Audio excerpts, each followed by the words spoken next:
Good afternoon, good evening, good morning, salam. Welcome everybody to MACFEST 2026 to yet another wonderful panel about sustainability and environment. I'm outdoors today, so you might hear some noise in the background while I'm speaking. Really sorry about this. So we've just had earlier this week an event with Ala Zalat, about recycling. And very soon, at the beginning of July, we're going to have universities, an international event, universities' perspective on sustainability and environment. So if you are interested in this topic, it would be good to see all these events, to have a wider perspective. There are more events on this topic also on MACFEST YouTube channel from previous years. Today's event is also being recorded. And we're welcoming you from hot England, even hotter France. And we would love to know where are you watching us from and how hot it is at your end. So our host for today is Safia Florence Ascoli-Ball. She's converted to Islam about 30 years ago. Very soon she's going to have her anniversary. And at the moment she's in Manchester. And her two main interests are improving Muslim women's physical well-being as an instructor of Pilates and Taekwondo, and spreading good quality knowledge about Islam as a French translator of various literature, including the books Jesus, Prophet of Islam, and through Bayt Al-Hikma Productions, a project set up in partnership with Dr. Salah Al-Jazari, whom you might remember from our previous events, the year before and 2 years ago about the environment. Really good events, really interesting. And he's a historian and author of dozens of books on Islamic civilization. So over to you, Safia. Welcome. Thank you very much, Katarzyna. And MACFEST team, Kesra, and everyone, and the tech team in the background as well. We have to thank them for always making sure we're all there on time and ready to present you all these really fascinating talks and presentations. And today is really no different. I'm so excited that I'm wearing my own Moroccan dress, although I am not Moroccan, but I love Morocco and I love the culture and obviously the fashion too. Fatima, it's such a pleasure to have you. Fatima Manar is a sustainability advocate and a lifelong learner whose journey has taken her from the mountains and souks of Morocco, where she was born, all the way to Britain. These experiences shaped her deep commitment to the environment, culture, and community. After raising two children, Fatima returned to university to study environment, driven by a passion for sustainability and a desire to contribute meaningfully to the third sector. Alongside this, she built a distinguished career which is spanned a quarter of a century in the NHS, serving with dedication before retiring to reconnect with her earliest loves, the three F's: Fez, food, and fashion. Fluent in 4 languages, Arabic, of course, but French, Spanish, English, Darija, I'm sure, it's not just the Fusha Arabic, Darija being the language of Morocco. Fatima brings a rich multicultural lens to her work. Her talk, Food and Fashion, Fez, Morocco, a model city of sustainability, explores how traditional Moroccan craftsmanship, culinary heritage, and circular practices of recycling offer powerful lessons for modern sustainable living. Fatima's story is one of reinvention, resilience, and curiosity. Her voice bridges continents, cultures, and generations, making her an inspiring contributor to MACFEST's celebration of Muslim arts and culture. Fatima, I am so proud and honored to have you among us. Fatima and I know each other, have known each other for many, many, many years, and it was such a great surprise when I was asked to moderate this panel. It makes it extra special for us too. So Fatima, over to you. Would be delighted to hear you now. Safia, thank you for introducing me. And by the way, I love your outfits, a beautiful color. It does suit you. Thank you. I'm honored to join you today to discuss our environment. Before we begin, I want to extend my sincere thank you to Mrs. Kisra Shiraz and MACFEST for inviting me and for making this event possible, as well as for your continued dedication to fostering this vital conversation. I'm excited to share some insights with you on how my native city, Fez, has managed to be a model of sustainability. I walked its streets, talking to locals, taking first-hand information and knowledge, while taking some videos and pictures to gladly share here with you. I would like to ask you all that please put your questions in the chat box or Q&A box, and I will do my best to answer towards the end. Thank you. This will be just showing all the points that I'll be taking you through on this talk. Hopefully you'll find everything useful. And in the background of that picture is a fountain, it's a public fountain, and we'll talk about that later. So please, Steve, if you could move to the next slide. Thank you. History of Fez. Fez is not just a city. It is a living history where art, intricate architecture, and knowledge coexist. Fez is not just streets, but an open museum and a recent history on stones. It is a place where you can be lost, but still enjoy being lost as you discover more places. It is a place where you smell history and your steps take you to centuries back. It is a place that you don't just visit, but you live the experience. Founded by Mulay Idris II, who is a descendant from the Prophet Muhammad, peace be upon him, in the 8th century. And by the 12th century, the city was one of the largest in the world, with an estimated population of 200,000. The city reached its golden age in the Marinid period. Hence, the building of madrasas reached its peak. Fez served as Morocco's capital for over 5 centuries. It is referred as the capital cultural city. And in Arabic word, it is Al-Asima Al-Ilmiya. So due to the city's valuable historical and cultural mosques, madrasas, and souks that still thrive as living heritage, it has been classified as a UNESCO protected heritage in 1981 to conserve its historic monuments and any art, including objects and antiquities. The architecture of Fez.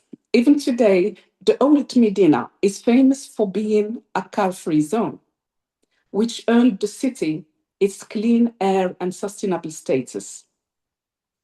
Due to the nature of the narrow streets of the old Medina, to transport goods and furniture, this can only be achieved via donkeys, horses, and mules, or via carts with wheels that can be pulled by either mules or men. This CO2-free method of carrying goods does help the clean air of the old Medina, making it environmentally friendly. Most of the old Medina is covered by kind of roofs made from oak wood or from bamboo. These roofs help in giving a good shade to residents and passers-by from the blazing sun or from the rain, and keeping cool temperatures on both cold or hot seasons, which is another way of looking after the environment, as no air conditioning or heaters are required. Now, the construction of Fez. Fez stood out with its economical and sustainable organization, whereby the Medina, when it was built, it was divided into quarters by professions, craftsmanship. For example, here I will mention, by the way, the original names, which will be in Arabic, and I'll give you a translation of the names.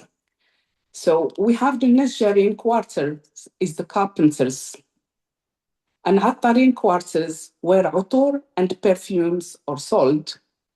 The Safarin quarter is coppersmiths, and the Haddadin quarter are the blacksmiths. The Sabarin quarter are the dyers. The Khayatin quarter are the tailors. The coppersmiths are the Haddadin. The blacksmiths, Sabarin quarters, the dyer, Khayatin quarters, the Tarafin quarters, shoemakers. Qatanin quarter, reference to cotton. Dabarin quarter is the tanners. Fez is famous for being a #1 place to buy leather items, be it clothing, shoes, or handbags. It has the world's original place where leather is made, and this is called Dardbagh. That's a whole topic on its own, but today I'm mentioning this in passing for your own knowledge. Each craft has its own designated quarter, and every trade has its own named leader in that trade, where customers and craftsmen can return to in case of disputes or advice. So the division of the city by quarters proved to be a clever system that helped the environment, whereby each craft was kept in its area, saving pollution and contamination if various crafts were mixed. Another aspect of consider the environment when Fez was built is the wide availability of water fountains. Example, Nigerian fountains. Fountains are a beautiful piece of architecture showing that the city cares for its citizens and visitors alike, where no one would go thirsty when walking down its streets. It is worth mentioning that there are fountains for humans, which are built higher, while fountains for cattle were lower to make it easy for cattle to reach water. These fountains are still functioning and making water in the streets available at all times. Can I just stop here for a second, as I would like to show you a surprise.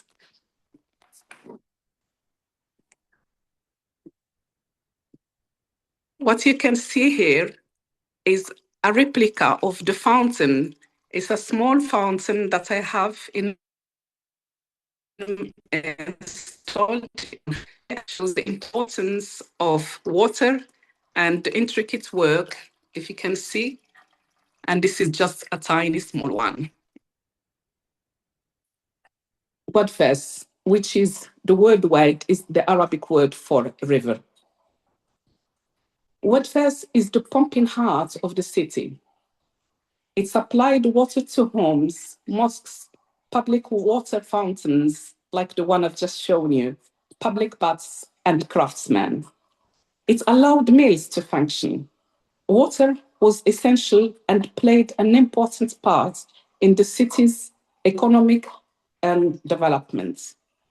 It also was a means of fair supply to all, and this was done in a clever way to avoid floods and to keep the city's streets and mosques clean.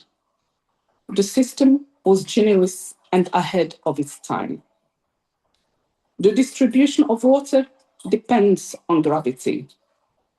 Engineers at that time used an advanced underground network branching from Wadfes to deliver water to each house and to drain wastewater through special sewers that flow into rivers such as Wad Bukhrarab. You can see Wad Bukhrab in the picture. I don't know, it will be, I think, on the left-hand side of the screen. So that's Wad Bukhrab. And that's where the wastewater go. It penetrated the ancient city and was used as the main channel for unloading waterways after being used in homes and facilities. And that was where wastewater went. So this traditional water management and waste disposal were used in Fes centuries before the emergence of modern sanitation systems. Thank you. Steve, would you have the next slide, please? Al-Qarawiyyin. Fes is known as the cradle of knowledge.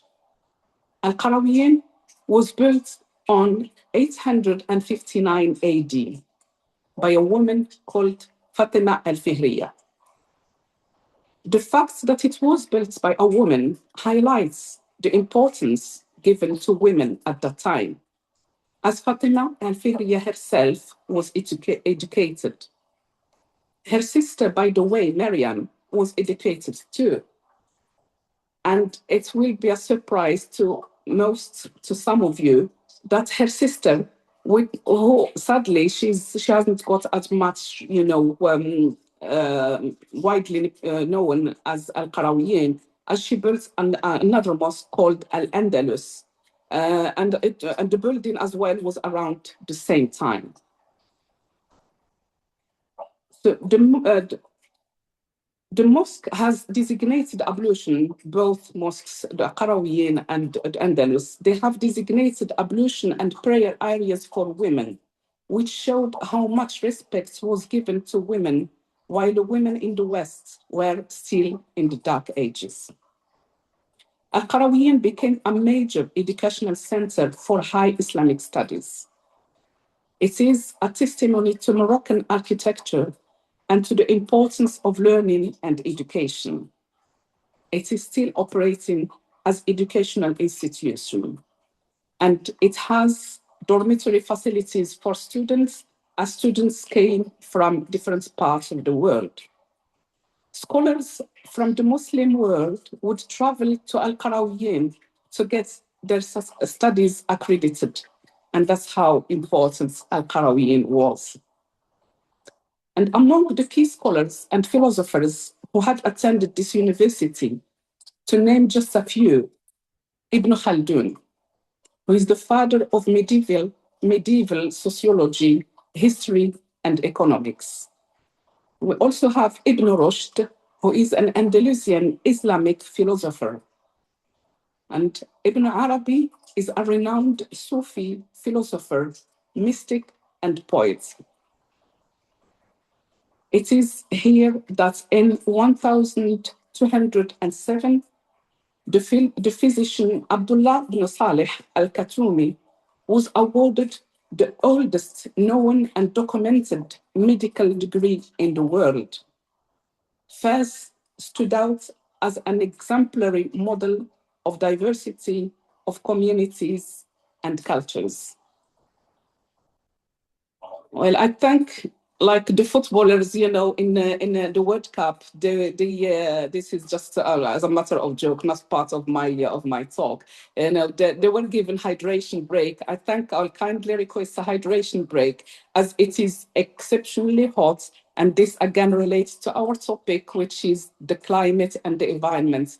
The UK and some of Europe have experienced high heat. So yeah, I'm stopping for a few seconds for a hydration break. Thank you. Definitely, Fatima. And this is ties in very well, because I was going to interject here with the story of Fatima and Mariam, these two amazing women. And there's such a great example of how the society used to work at the time, Islamic society, where women's education was highly regarded. Not obviously for everyone, because there were different, economical obligations and priorities, I guess, depending on where you were born. But they did not actually live in riches when they were young. Their father was not particularly rich, but he built his wealth over the years.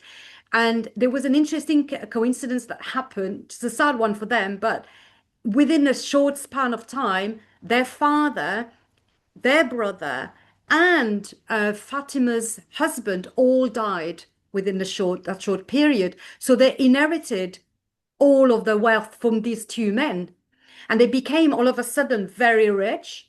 But instead of spending it in their own comforts, etc., which they probably did in some ways, but they invested a lot of that money in charity organizations like the mosque, the Al-Andalus Mosque, which is, as you say, sad that we don't know as much about Mariam as we know about Fatima.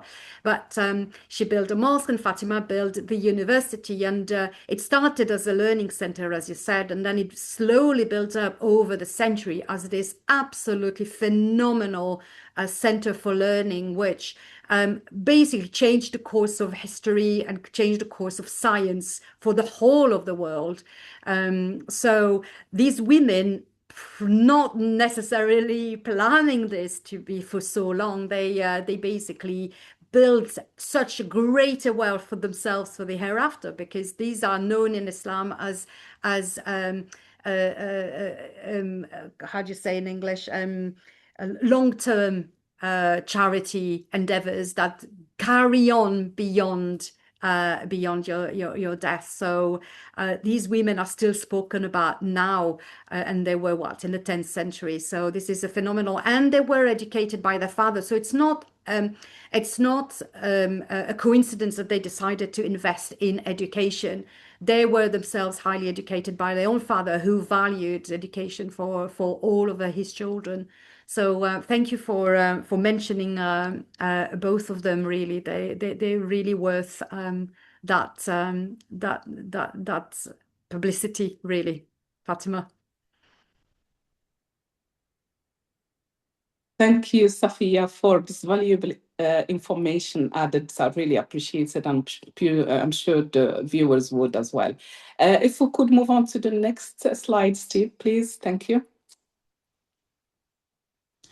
What we can see in the picture is the Bouanania Madrasa. So the city of Fez and the quest to learn has led to the building of various madrasas, as this wasn't just the one. So some of the madrasas, we have the Bouanania Madrasa, the one you can see in the picture, and Al-Attarin Madrasa, the Sharratin Madrasa, and Misbahia Madrasa, and others.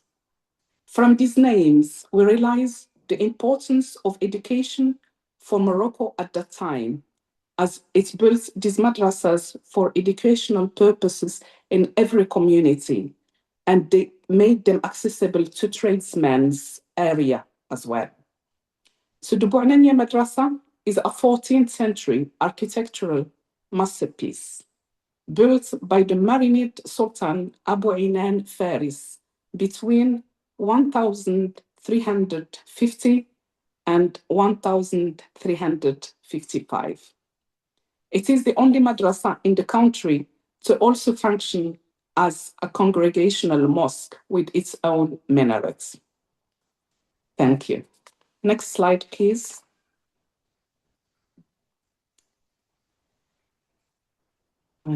Fashion. Kaftans are women's formal wear, but the older generations wore kaftans casually as their daily outfits. Jillabas, as the one seen in the pink one, or loose-fitting, full-length robe with a pointed hood, and it is worn as an external piece on top of internal clothing, including kaftans. The jillabas like a coat, they act like a coat. Designs have evolved slightly, but the principle is still the same. They have always been made, woven, stitched, and embroidered sometimes, but always were locally made while using local material, making them sustainable. Neo kaftan is a modern style combining modernity and traditional style. So it's like the one I'm wearing here. Well, I'll proudly stand up here and try to show you to get an idea. So this can be worn as a modern style and could wear it with jeans and trousers, and it's shorter in length, and by still keeping the Moroccan and the originals. There is a two parts, which I'm coming to talking about that. So you'll get to hear about the two parts, Takshita. So yeah. The beauty of the Moroccan kaftan is not measured only by what can be seen and touched, but with its intricate tiny details when it was woven, embroidered. The kaftan shows the talent and patience of the craftsmen and craftswomen who created a piece of artwork, as it does need a steady hand and love to that craft. The complexity of weaving the material of kaftan is so complicated. It showed the skill of the tradesmen by having the ability to simultaneously use their hands, feet, which need a lot of concentration, coordination, and practice to get to that level of expertise. This can be seen on the video on the last slide. Thank you very much. If we could move on to the next one, please. Fatima, before we move, you're moving on now on the style. I'd like to show the one that I'm wearing. Of course. So please you're go showing. ahead. So as I said, I am not Moroccan, but I really love. And my daughter got married last year, and I thought one of the option in one of the many events I could wear a kaftan, and she actually herself wore a Moroccan kaftan for her religious wedding, which was all sort of ivory with golden embroidery, but very similar to this one. So this one is also a sort of celebration, takshita actually. So I think you can explain better than me, but takshita is two pieces, isn't it? A dress underneath, and you've got the coat over, which is very intricately sewn and beaded everywhere. And it's got the belt, which apparently I was told all the stories about it. It has to be very, very tight. I just can't wear it tight. It's just not comfortable, but it has to be really tight. And the interesting thing about this outfit, to make it really modest, is that it's very, very long. So I'm going to try and show you the feet. So basically, you cannot see my feet. It actually has to. I thought it was over and I would have to shorten it, but no, apparently you have to wear it long like this. It completely covers the feet.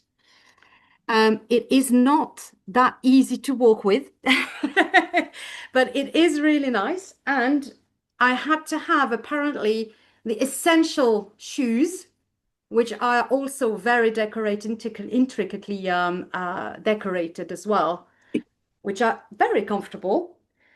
And we were told as well, and that's the one my daughter wore, that nowadays modern style, it's no longer the decorated belt like I have, but just a piece of clothing that you put around a piece of cardboard that goes around the waist and makes a very, very nice sort of piece of like separates the top and the bottom, and it's kind of contrast with the rest. So I thought I should show you all this different style, and it's very comfortable, very loose, so it's modest, but it's also quite cool. So I'm sure you will mention that in your next bit. Thank you so much, Safia, for the extra information. And well, while you mentioned your shoes, I might as well show mine. Well, these are different styles. They are called al-balgha, and this is flat shoes. And you can see how much embroidered and colorful and the design, and they're very practical. And, you could wear them on the streets and in parties, and they come handy, and they come in unique colors as well, so to match whatever. But I choose this one with multiple colors so I could wear it with different outfits. It's for saving the purpose, really, of carrying different shoes. So, yeah, moving on. Thank you, Safia. Well, the slide of the uniqueness of kaftan. The kaftan can be worn on happy and sad occasions. The kaftan can be a one-piece dress or a two-piece dress like the one that Sister Safia has just kindly showed us. which is called a takshita. The two-piece kaftan is called the takshita. The material of the kaftan, takshita, are produced locally by craftsmen in the raza, which is weaving. But sometimes some materials, like silky ones, were imported through the famous Silk Road. The kaftan is also a modest item, like Sister Safia mentioned, as it's gathered between beauty and modesty. And although it has evolved over the decades, it maintained its unique elegance and identity. Although kaftans are famously known to be for female only, but men do have their different designs in kaftans and jilabas. And the same goes for men who pass on their outfits to their sons and grandsons. The kaftan is a very much an item that is environmentally friendly, as it is made of sustainably resourced local materials. And their professionally handmade item is made to last.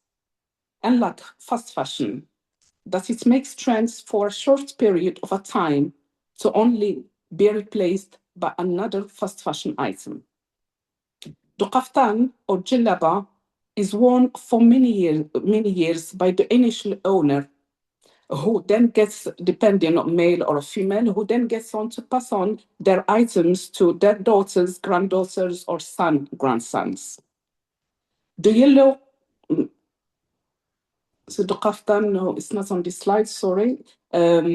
I'll talk about that. There is a kaftan that specifically we'll get to see it in the last video. It is it's brocade, which is a very, very intricate and special made.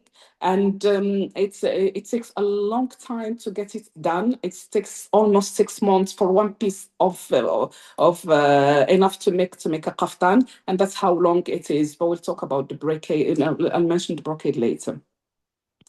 So yeah, I'm proud to share the circular practice used during weddings. Those of you who have had the opportunity to attend a Moroccan wedding must have had the surprise of how many outfits, takshitas, the bride wears on the wedding night. The minimum can be 3 takshitas with a maximum of 7. I'll just stop here and ask the listeners or the viewers if you were surprised to hear that. So how many outfits the bride can wear on her wedding night, as is unusual. Usually on the weddings in the West and other countries, the bride most likely to wear just one outfit for the whole evening. But the Moroccan tradition is like, the bride gets changed to different outfits, and that's again in a way it shows the multiculturalism and acceptance of one another in Morocco, as some of the outfits can be reflecting like the Berber culture, as an outfit will be like from the Susi area, an outfit will be from the region of the Reef, and that's, the bride gets changed, to these different outfits. So yeah, but you'll be surprised. You'll learn why the lady and the bride can get changed to different outfits. It is run by a corporate business, and it's a business by a woman that I'll mention shortly. So, as most families could not or choose not to make or buy this number of takshitas, the solution had been decided years back by hiring a businesswoman who has a stock of takshitas for hire. This lady is called Negafa. So that's the term and the title of the lady who runs this corporation. So this Negafa is the equivalent of a makeup artist, but with the added skill to assist the bride in choosing the best takshitas and their matching accessories. So the accessories comprise gold belts, gold earrings, gold bangles, and a crown to match the chosen outfits. For most outfits, they have the jewelry that would go with that. So hiring a Negafa with her accessories and takshitas for wedding shows how caring Moroccans are about the environment. Thank you. Shall we move to the next one, please? Well, this one is my personal kaftan. I'm proud to own a family kaftan passed on to me from my mother-in-law, who she herself inherited from her mother. I intend to pass it on to my daughter to keep it in the family. It does not look 1 day old. The beauty of the kaftan is that it can be worn either with sleeves or sleeveless, as sleeves can be detached. If you can see on the picture here or to the left, my left, I don't know where it is on your screens, apologies. So it's you can see that the sleeve is detached. So I've tried to do my best to make it, visible, so you can see how important, and it can be worn in hot weather, sleeveless, and in cooler weather with the sleeves. The quality of the material used and the way it was made to last is a signal of the importance of how environmentally friendly these Moroccan items are. But here, this is just something that I would love to share with you. It's a tip, if anything, and it's a local knowledge for people that live in Fez, that we have a souk called Al-Marqtan. And this souk is known where, second-hand items are mainly, clothing, like expensive items like takshitas, because it costs a lot of money to make. And some items may be, could be silver items for items in the household. So these items can be bought in this market, is the Marqtan. So I'm just giving you a tip. So yeah, it is like a second-hand market, and the items are sold in an auction style.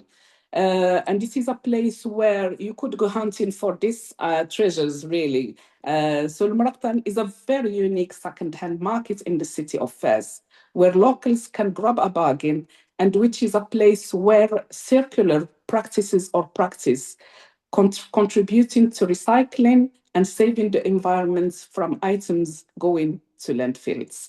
Hopefully you'll find this information useful. Thank you very much. Now, moving on to the next slide.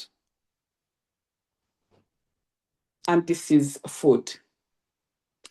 Present Moroccan cuisine has been shaped by the Amazigh, which means the Berber, and the Arab, the Andalusian, the Jewish, the Ottoman, and French influences. Morocco is such an agricultural country that the variety of incredibly fresh and rich ingredients are available at cheap prices all year round, and locals eat seasonal food. Moroccan food is versatile as it changes by region, season, and occasion. The variety of Moroccan landscape, mountains, plains, coasts, and deserts also have a huge influence on local and seasonal ingredients. As Fez was the capital of Morocco through different dynasties, the combination that the city hosted royals and noble families, cooks had to provide refined food. Therefore, Fez is combined as the most sophisticated cuisine in Morocco, where culinary skills were passed down through generations. It has proved tough for me to choose from its famous dishes, but I settled on two dishes, the khlia and the halwat moulaydris, the one that you can see in the pictures. So as you wander through the old city of Fez, you won't miss the shops specializing in halwat moulaydris or nougat, judging by the way the vendors display them. This type of sweets has withstood the test of time, becoming a must-try for visitors to Fez. The origin of this sweet is evident from its name, as it is known by the name of the city's founder, Moulaydris. Most of the shops selling these sweets are located near the shrine of Moulaydris, which makes visitors to the old city, both from within and outside, buy it in hopes of receiving the blessing of the city's founders, as I mentioned earlier, that he's a descendant from the prophet, peace be upon him. And it is beautiful, obviously decorated, but I have to admit that it does taste good as well. So regarding the preparation of the sweets, one of the makers explained to me that it is done by beating egg whites, then mixing them with sugar and orange blossom water, which is added to give it flavor and a rich aroma. The mixture is then poured into molds and left to set before being cut into small pieces. Other varieties are also prepared by adding dried nuts such as almond, pistachios, or seeds such as sunflower seeds or pumpkin seeds and other seeds. Since all the ingredients for these treats are locally available, it is environmentally friendly, as no travel or transportation is required to produce these items. Moreover, since sweets do keep well for a long time without the need for fridges or any electric cooling, they do not cause any harm to the environment, adding to the list of things making Fes a sustainable city. The next slide, please, Steve, thank you. So this is the next food item, which is called the khlia. That's the Arabic name for it, the khlia. Khlia is a delicious Moroccan cured preserved meat. It is comprised of pieces of fresh meat that are thinly sliced to form long strips. These long strips are called gdid, that's the term. Then marinated overnight in vinegar, olive oil, garlic, ground cumin, and ground coriander. The next stage is drying the gdid, which is by hanging to dry under sun. Drying time does depend on time of year. If it's summer, obviously, it would take 3 or 4 days to dry, but in winter, it would obviously take longer. The next stage is to slow cook the gdid, those pieces of meat, the gdid, mixed with animal fats, olive oil, and water. Once all the water evaporated and oil separated, the gdid is checked that it is tender and whether any salts or seasoning is needed. A dish so ancient in Moroccan cuisine that only need ingredients locally sourced products, making it sustainable as no transport needed to ship ingredients and only natural resources, like I mentioned, the sun, used to dry the gdid. Also, to preserve it, no need for fridges or freezers. It is kept in large containers made from clay. It is an efficient way to eat good and local produce all year round, as it preserves well. The khlia can be used for breakfasts or light supper with eggs, as you can see in the picture in the middle, in the tagine. So that's how it's cooked. It can also be used in soups or couscous as sort of protein, making it a healthy choice to the body and the environment. Morocco is a country blessed to have all 4 seasons. And in winter, it does get extremely cold, making it hard and almost impossible to go out. So it was vital to have provisions at home that stored well. This leads us nicely to our final point, which is, what does faith say about the environment? Could we have the next slide, please, Steve? Thank you. So Islam and the environment. As Muslims, led by our faith, we strongly have to adhere to Islam's teaching that consider humans as stewards or caretakers on earth. It is mentioned in Surah Al-An'am in the Quran, verse 230, where بعد أعوذ بالله من الشيطان الرجيم, it said, "It is He who has made you successes upon the earth." So We are supposed to look after its resources by not wasting them, and we are to be held accountable for our actions if we mismanage the resources. Moreover, the message given to Muslims is not to harm or pollute rivers, lakes, or destroy forests. Therefore, looking after the environment is every Muslim's duty. So to sum up, in a time when information is at your fingertip with one click, news is received instantly. Therefore, people get to hear quicker about any disasters, including the natural ones. Sadly, we just heard about the devastating the twin earthquake in Venezuela and other countries, sadly. So people's awareness of the environmental issues is increasing. As climate change is a global threat that knows or respects no boundaries and impacts on developed and underdeveloped countries with devastating economic and human losses, the need is greater than ever before for individuals to start to do their bits towards the environment in the hope of a collective international action. Thank you.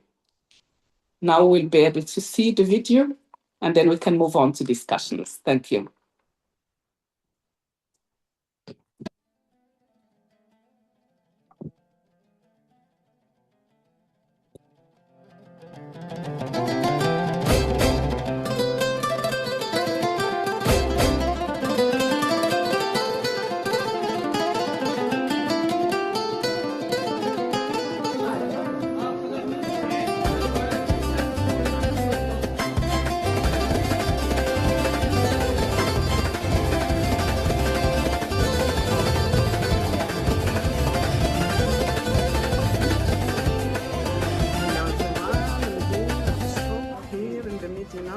Next to the mausoleum of Morocco.This, the founder, and I've just been finding out about the process of making this specific, sweet, which is known as halwa of Morocco.This.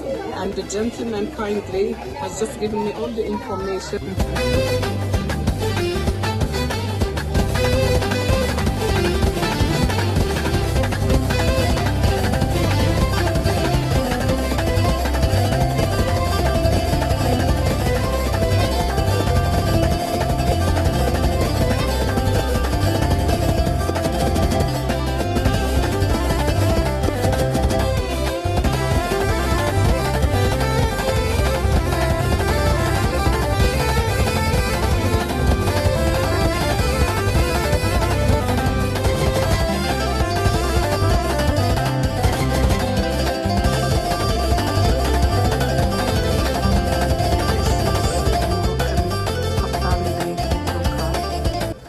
Nearly 70 years old and it's handmade. You can tell how environmentally friendly, something that lasts this long, and this is where it's made. To be made, it takes 5 to 6 months just to make the material done.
Thank you, everyone. I hope you enjoyed this video and it brought it closer to you.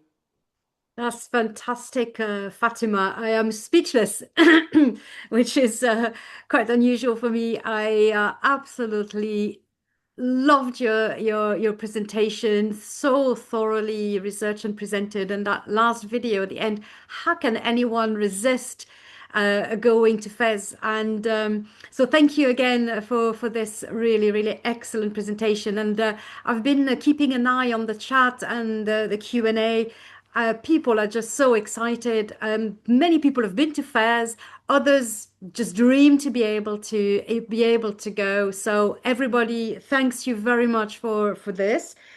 So I'd like to welcome everyone. We have many people from quite a wide variety of origins. We have people from Egypt. Marhaba. We have people from Bangladesh, including someone from the University of Arts, of Bangladesh Arts. We have Moroccans from the UK, Moroccans from Morocco, Casablanca, for instance. We have someone from Saudi Arabia. So really a wide variety, quite a few Mancunians as well, born and bred or like me, you know, decided that this was going to be our home like you and I. So on the comments, one particular person, Morag, is an archaeologist, and I thought that was really interesting. Thank you for joining us.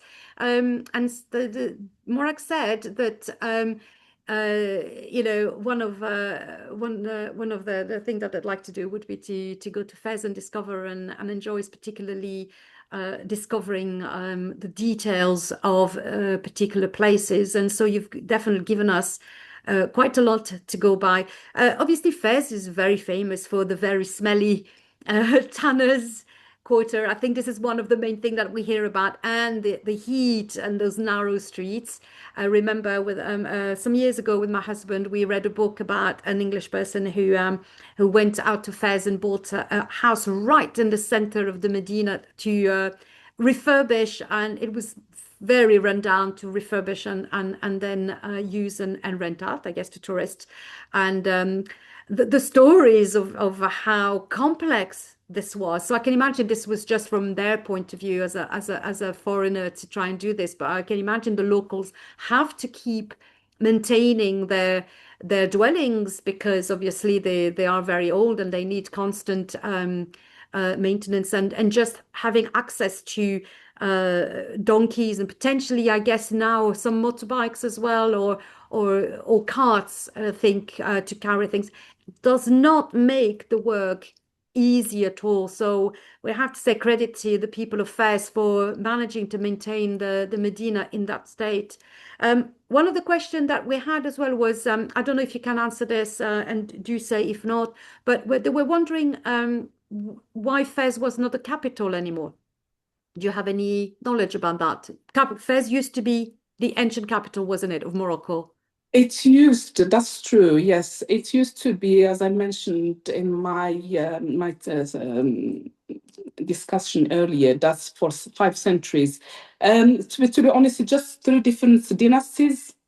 And when it was moved on, because those, you know, they were Berber and they were closer, because it was Marrakesh at some stage.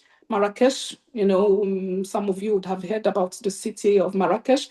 So it's the capital then, because obviously they were from there. So it was moved to Marrakesh. And then from there, it was moved to Meknes, because one of the Alawi, who are the present, you know, rulers, the king and the kingdom of the Alawites, that's our descendants as well from the prophets. So they, you know, they moved from city to city, and but once it was moved to Rabat, you know, then it just stayed after that, and it remained like that. So there was no, we see so this it was in other just the countries dynasties sometimes. Yeah, to it's make for the dynasties, but then ease in of the modern rulers. times, sorry.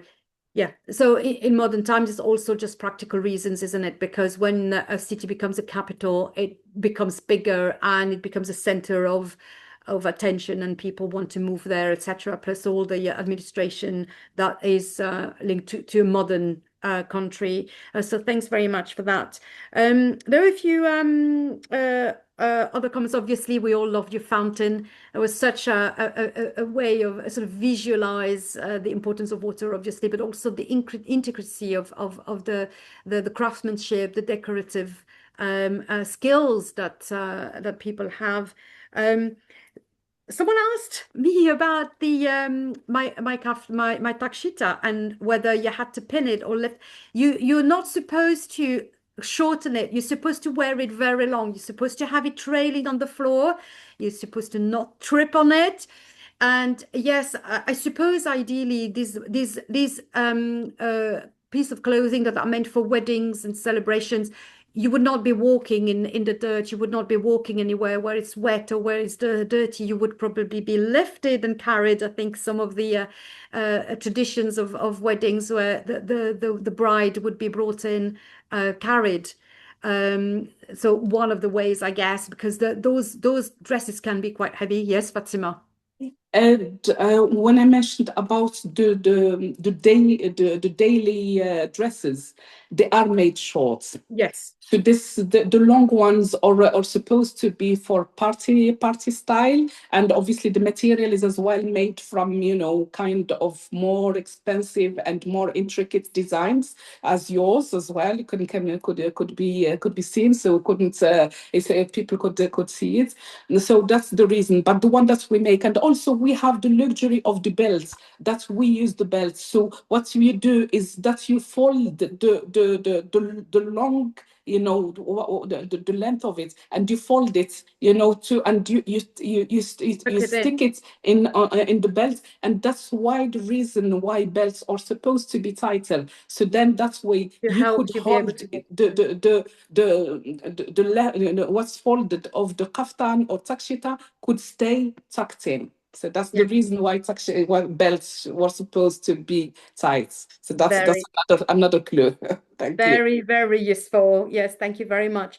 What I loved really about this idea, especially in our day and age of fast fashion, is the fact that you still have this tradition of, yes, you want to wear 2, 3, 5, 7 dresses at your wedding, but don't worry, you don't need to buy them all. Don't worry, you don't need to have a huge walking dresser to be able to store them for life or pass them on, whatever. You might buy one and keep one to pass on, but all of the other ones or all of them, you just rent them. And the fact that it's also not just a casual thing that some people do, there's actual structured a process with an appointed person who does this as a business, as a tradition. She probably has a lot of knowledge that passed on through the generation. She keeps abreast with the latest fashion, obviously, I'm sure. So I love that idea. It makes things a lot more kind of the idea of recycling, reuse,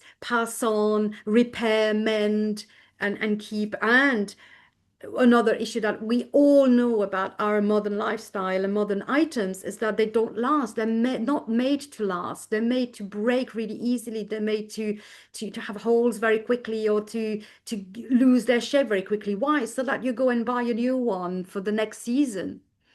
Whereas, this is not going to be the case for these dresses. Another, can I just add on here? That's the beauty of the design of the Moroccan outfits, be it the kaftan or the jalaba, is that when they are designed and when they are tailored to not fit literally for them. So it has room. So they are wide, and they are a bit loose. And that's the reason for it allows for people when they put on weight or when the lady becomes pregnant or something like that, are for different heights. And that's what obviously you can't, you can't cut it, because obviously you could lend it to your neighbor, you could give it to your daughter who could be shorter in height or something like that. And that's where it's important to keep to that length.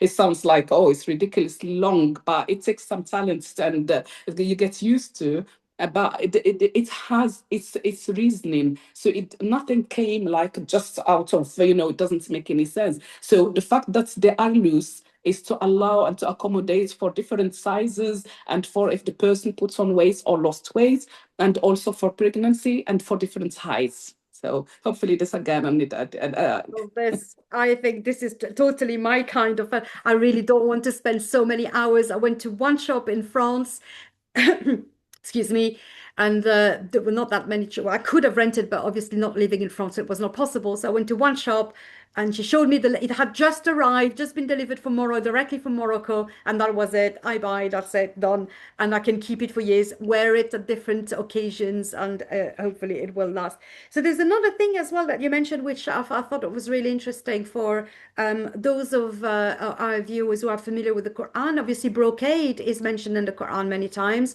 at least in 4 verses that I know of. In the description of paradise, as the word in Arabic is istabrak, and it's one of the fabric that dwellers of paradise will be wearing. So it is obviously a very intricate, very expensive, very rich luxury piece of clothing, which we will, hope to be able to wear in the gardens of paradise. So this is another sort of interesting piece, and that connection between that tradition, so possibly encouraged by what was mentioned in the Quran. Some comments as well we had on there was that they love the what they noticed in Morocco, especially in Fez, was and I'm sure it's all throughout the country, is the care for animals, because obviously it can get very hot and dry, and they noticed that people were taking care of the cats who were roaming around freely, that they were making sure that there would be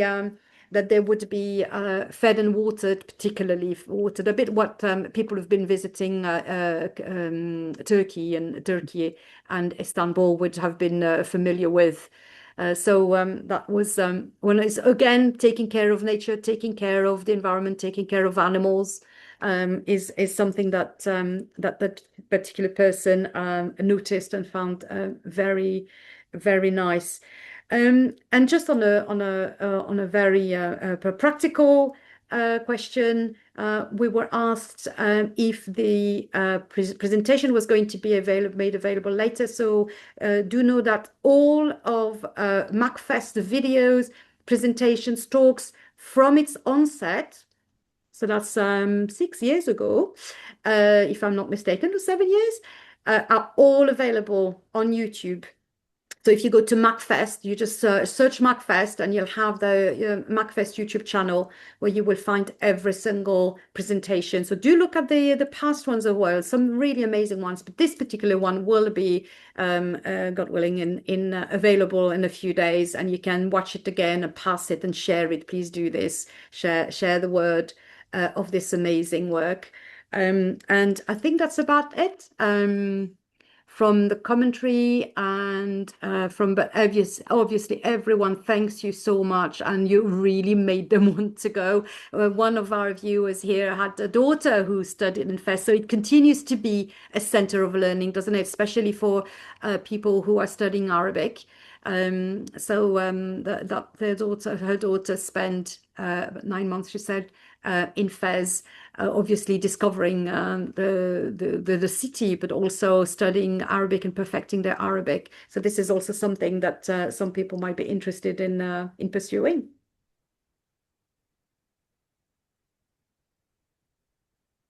Obviously, to keep it light, I didn't want to go on about so many things that could be seen and or sustainable. But maybe now, if we have some spare, minutes, I would like to add, obviously, the importance of water and public baths. The public baths or hammams, the word in Arabic is called hammam. And in the past, obviously, people, it's like the equivalent of Turkish baths. And those baths, they were a mean for people to stay clean, and they still do. And obviously, the fact that WordFest supplied, as mentioned in my talk, that it supplied water to these public baths. So it's public baths were and still are place of gathering for people. So it's like, people, when they go, they have a sitting area, and where people, they can sit down either when they are getting undressed to go into the bath that has 3 different rooms. And the rooms, the initial one is a cold one. The second room, it takes you even further. That's moderately warm. And then the next one is hot. And they have like a fountain where the hot water is there, kept hot for people to go and help themselves to mix it with the cold water from another cold fountain. And the social aspect of it is really fascinating, because people, they go there and they're chatting to the neighbors, to the family, and to the lady. There is a lady that's got the job of looking after their clothing when you get undressed, because where are you going to put your stuff? You're in a public bath. So obviously they have a lady that looks after that, and that's her task. So you're chatting to each other, and it's a nice and relaxing. And even when you finish after cleaning oneself, the ladies, this goes for men and for women, because we have separate. In the morning, they are used for men. And it's the same building. It's used during the day for women, and in the evening it can be used, because that showed that in the past with men, or they go to and they like to earn living, while women, they have the all day to themselves. So men tend to use the baths, the public baths, in the morning and in the evening after they come back from their jobs, and the women can use it leisurely and during the day. So yeah, it's a social place as well. And as to keep, and because again it keeps the water and the supply of water, and how it's sustainable, because you don't have to have even now we don't have to have a shower at home for people that are poor and still live in shared houses or something like, because we can deny that Morocco is still a third world country. Yes, it is, a developing country, but it's still a third world. So people could afford to still stay clean while looking after the environment and looking after themselves. So the hammams are a very useful, part of social life and of maintaining the cleanness and the environment. Could we talk a little bit more about the actual streets? Apparently, someone has heard from a guide that there's 14,000 streets in Fez itself, in the old city. Is that something you would know? But sounds right. I wouldn't know the exact number, I have to admit, but I know it's like a maze, and it's to be honest, it's like a spaghetti, where it's always it's tangled, but to walk, it takes you from one side to another, and there's always a shortcut, and the streets are so narrow that to bring it closer to to the attention of viewers, is that there are some streets that one could not walk, two people could not walk side by side in one of the narrow streets. That's how narrow they are. And in some occasions, sadly, in those narrow streets, the people that live in the Medina, which they still live in people, and that's why it's still kept as a living heritage. If they move the furniture, like you mentioned, or sadly, if a person died, they could not carry it from that street, from their own. They have to pass it, the dead person from the roof from one house to the next house. There's all the houses, the roofs are interconnected, so you could walk from one house. And again, this is another point that helped Morocco for when they were defending for their independence, because it's proof, because independence started from the city of Fez as well in 1944, and so the colonizers could not fight the locals, because they didn't know the streets and the doors. The city has doors,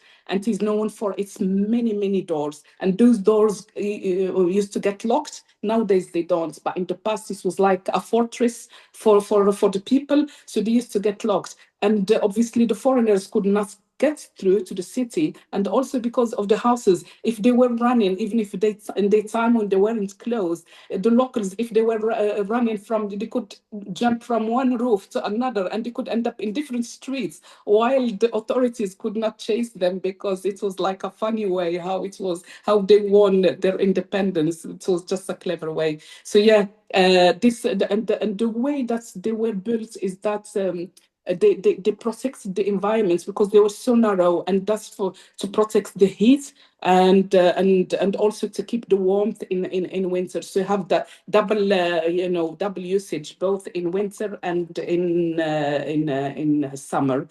The other thing is that when you mentioned about the number, we have to be grateful as well for science, and for where we are with the progress of science. I believe that there is an app that visitors could download, and it takes you through the streets. That's how advanced now tourism has become. So people that choose to wander some of the streets, they can download that app, and it will take them. It's an effort with that helps, because, but again, people are very helpful. If people are lost, you can just ask, and you'll be shown another shortcut and another way how to get through to the city. But it's good to get lost, as I mentioned, because you discover other things and other places. Yes, indeed. Thank you so much, Fatima. You've answered some of the last couple of questions about this, which was about how that the architecture was also meant to, if the architecture was also meant to keep the cool away, and definitely this is something that would have been thought about as a means of keeping the place, because it is really hot in that part of the world. Thank you so much, Fatima, and thank you to MACFEST for putting up such an amazing program again this year. So over to you. It was a real honor and pleasure to present this today. Assalamu alaikum. Goodbye, everybody. Have a lovely day. Okay, thank you so much. My God, what can I say, Fatima? From the moment we were sitting in Albania planning this trip to this amazing feast you provided, I'm just so proud of you, what you presented to us, the detail, the history, actually taking the video, absolutely beautifully done. And as you know, I love Morocco. One of my novels set in Morocco, I actually researched in Fez, and I know the experience. I actually went into the hammam, met some of the ladies. What a communal gathering. It was a lovely thing to learn about the way of life and the commonality of it all. And thank you to you now, Sister Safia, for always doing a brilliant job in hosting it beautifully. And I love the way you quickly got dressed just for this before the panel started. I can't miss. I've never seen such a fashion show in the middle of our Yeah, I know. I couldn't miss that opportunity. And our viewers, what can I say? Because as a Kesra, as a non-Moroccan, when I decided, it's just went on like this. I decided, my daughter, she wanted to wear a kaftan, why not, or takshita for weddings, and myself as well. So I discovered a world that I was completely unaware. So I thought, the viewers would also be interested in discovering this. And I'm sure they made it more real. Absolutely. And in particular, also, I want to thank all our attendees, amazing attendees from many countries, for joining us. Quite a few of you join us regularly, and you kept the chat going, very engaging, interactive, lots of lovely comments. I've never seen such a rich chat as we have today. Oh, they kept me busy. Absolutely, they kept you busy, definitely. And all the questions. And in particular, I want to thank Morag with all the information she's been giving us. She's our regular. She's there every single panel, and she comes up with all this knowledge about history and background, and it's amazing, and she connects in everywhere. And that you had an interesting, since we mentioned this, I particularly liked her connection of how some of the type of streets and how the architecture is also done in Edinburgh. And I think probably a lot of cities, medieval cities, would have similarities, whether they're from the north or whether they're from the south. Absolutely. And your sister Luzita is here as well. Welcome, Luzita. You both did a session with us. Yes, on the environment last year. So I really recommend watching this one. Yeah. That's right. It's like being a whole family here together. So thank you to everybody. And of course, my own team behind Steve, who's opened this up since 1 o'clock, and began Katazina for all her work. And in particular, Fatima again, for putting it all together. It was her first experience. And as a woman, I'm really proud of her that she's done a proper presentation. And she did it so confidently, mashallah. Really well done to you.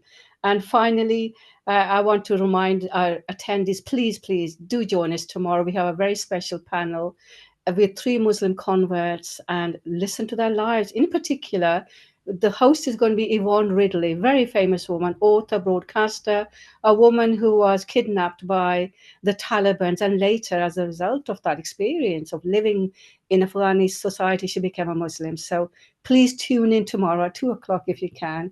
If you can't, the recording is there for you to catch up. So assalamu alaikum wa rahmatullahi wa barakatuh, wherever you're attending, and goodbye. Goodbye. Goodbye. Wassalamu Thank Thank you, you. everyone. Thank you Thank all. you so much. Bye-bye. Thank you, Katarzyna. Thank you for today.